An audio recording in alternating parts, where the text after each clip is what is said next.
మనకి మంచిగా కలర్ఫుల్గా రెడ్గా ఆల్బకరా ఫ్రూట్స్ బాగా కనిపిస్తుంటాయి కదా, వాటిని ప్రొద్దున ఒక 5, సాయంకాలం ఒక 5, ఒక 2-3 నెలల పాటు కనుక తీసుకుంటే రక్తములో చెడ్డ కొలెస్ట్రాల్ అంటే ఎల్డిఎల్, ట్రైగ్లిజరైడ్స్ లాంటివి 30% 2-3 నెలల్లో తగ్గించడానికి ఈ ఆల్బకా ఫ్రూట్ బాగా ఉపయోగపడుతుందని సైంటిఫిక్గా రుజువైందనమాట.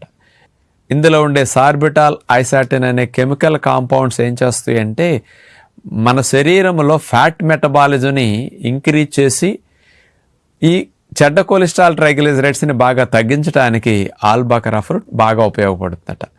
అందుకని ఇవి లైట్గా పులుపుగా ఉంటాయి కాబట్టి సహజంగా ఆకలి మీద కూడా కంట్రోలింగ్ పవర్ వస్తుంది.